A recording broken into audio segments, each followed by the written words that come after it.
Let me start by saying this. I don't like drug dealers. I mean, okay, it does depend on the drugs being dealt. If you're selling marijuana, I've got no problem with you. As far as recreational drugs go, pot seems to be about as harmless as you can get. It's extremely annoying how some people who smoke it make that their entire fucking personality.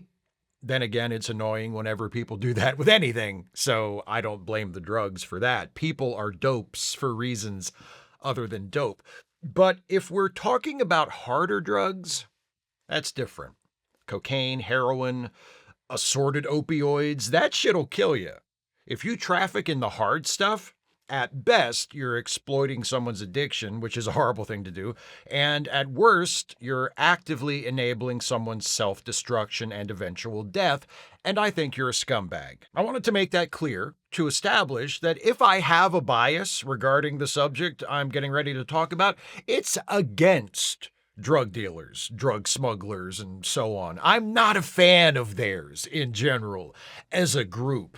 And yet, I don't think we should be blowing them up and killing them. For the past 3 months, on orders from President Trump and Defense Secretary Pete Hegseth, the U.S. military has been striking and destroying suspected drug boats in international waters. The first such strike took place on September 2nd. The most recent one, as of the making of this video, took place December 4th. According to this timeline from Michael Rios, Avery Schmitz, and Matt Stiles at CNN, to date, the military have carried out a total of 23 such strikes, killing 87 people. Why are we doing this? So that Trump and Hegseth and the other Republicans who support this can jack each other off over what badasses they supposedly are. I think that's the main reason. The professed reason is to save American lives by preventing the drugs on those boats from reaching the U.S. and hitting the streets. Trump himself has repeatedly claimed that every destroyed boat represents 25,000 saved lives. 23 blown up boats at 25,000 lives a pop, literally, works out to 575,000.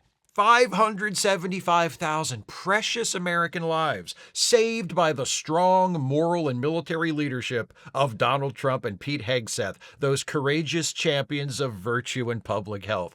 Except, not really. Trump repeats that number as if it's a fact, as if we can skip count by 25,000 every time another boat gets taken out. But in reality, there is no way to know how many lives are saved as a result of blowing up a drug boat or as a result of any other method of intercepting drugs being smuggled into the country. For one thing, just because one shipment of drugs doesn't make it in, that doesn't mean everyone who would have used those drugs just doesn't use any drugs.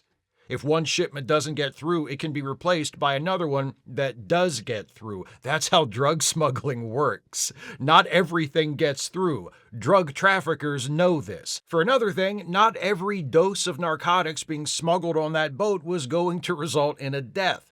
People abuse dangerous drugs without dying every day. There's no possible way of predicting how much of the heroin or fentanyl or cocaine or whatever is on those boats will be used for fatal overdoses. For yet another thing, Trump's numbers make no sense in context with what we actually know about the frequency of drug overdoses in the United States. According to the CDC, during the 12-month period ending in April of 2025, the most recent time for which there is data available, there were fewer than 74,000 drug overdose deaths in the United States. Trump claims his drug boat strikes have prevented almost 600,000 drug overdose deaths. So, yeah, that's actually small potatoes compared to what Homeland Security Secretary Kristi Noem said in a cabinet meeting last week. While Trump was repeatedly nodding off, Noem boasted, quote, "We have saved hundreds of millions of lives with the cocaine you've blown up in the Caribbean. Hundreds of millions." That's the scale we use to describe things like, for instance, the total number of people who live in the United States. Somehow, by blowing up 24 drug boats over the last 3 months, Donald Trump has prevented a number of lethal drug overdoses comparable to the entire population of the country. Even Trump himself hasn't dared to make a claim that ludicrous, although he probably will now, since someone else said it first. None of these people are particularly good with numbers, and I say that as an English major. Just think how bad someone's got to be with numbers for me to even notice. Remember when Trump said that prices were down by 5,000% or something, even though that's mathematically impossible? He doesn't care. None of them care. They're either too dumb to know how dumb they sound, or they think the people listening to them are too dumb to know how dumb they sound.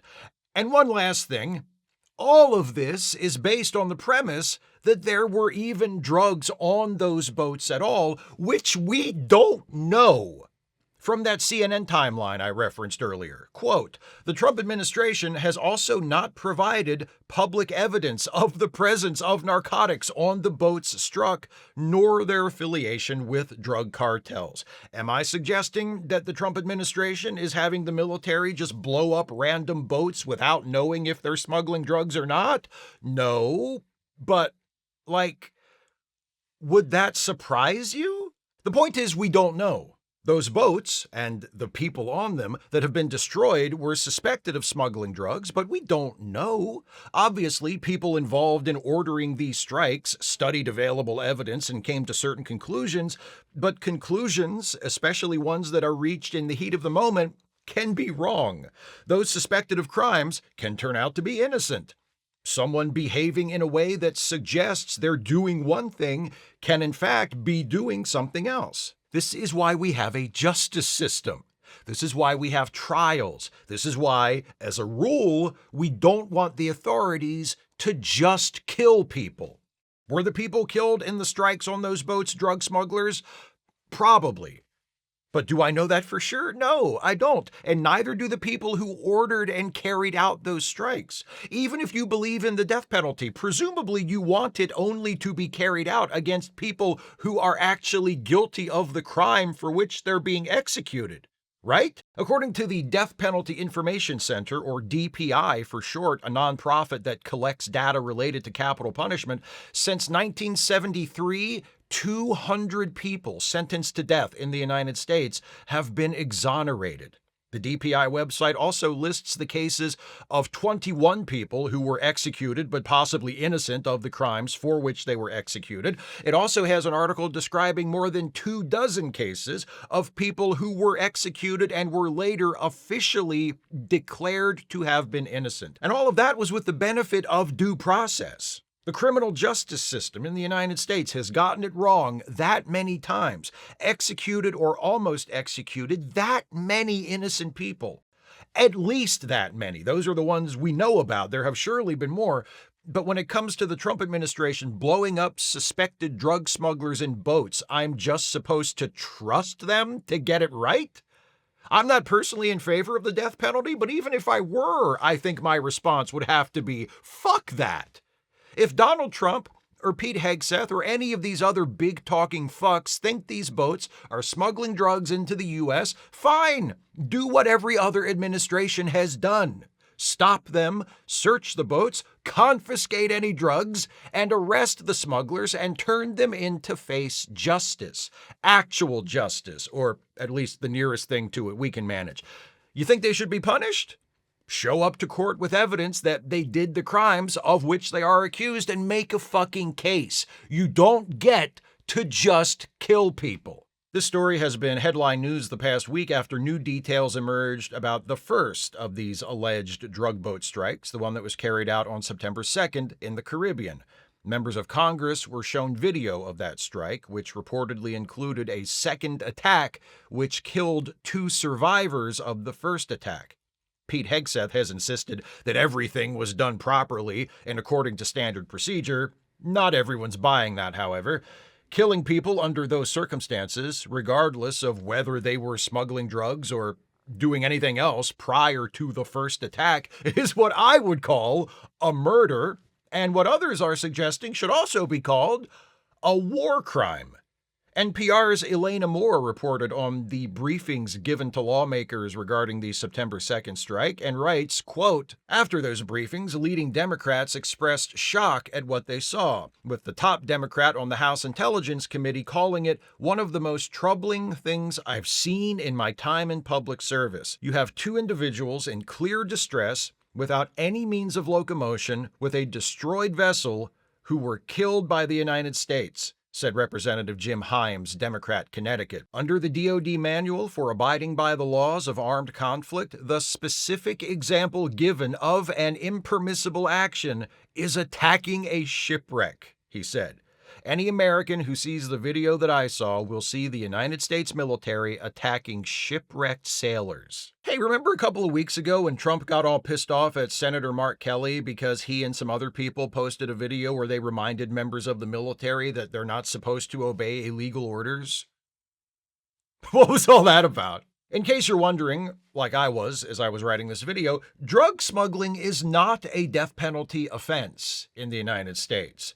Not really. Anyway, technically, the law allows prosecutors to seek the death penalty against drug traffickers if the amount of drugs being moved is large enough, but there's never been a death penalty case brought against a drug trafficker for drug trafficking charges alone. If there was a homicide committed during the course of the drug trafficking offense, that's another story. This was an issue during the first Trump administration, if you recall. Trump wanted harsher penalties for drug trafficking, including the death penalty. He didn't get his way then, so this time he's just doing whatever he wants. His Justice Department wasn't allowed to seek the death penalty against drug smugglers before. Now he's just using the military to extrajudicially execute them, assuming they are drug smugglers. I don't think anyone in this administration actually cares. Trump says this is about saving lives, but has there ever been another president, perhaps another human being, period, who gave less of a shit about the lives of other people? He barely even bothers to hide it. And since long before Trump came along, the war on drugs has never been about saving lives either. Not really. If the war on drugs were about saving lives, the military would have been carrying out strikes against pharmaceutical companies all this time, not suspected cartel boats. It's not about saving lives or making any actual difference at all in the illegal drug trade. It's about trying to look tough and getting to kill some brown people at the same time. So, yeah, standard procedure.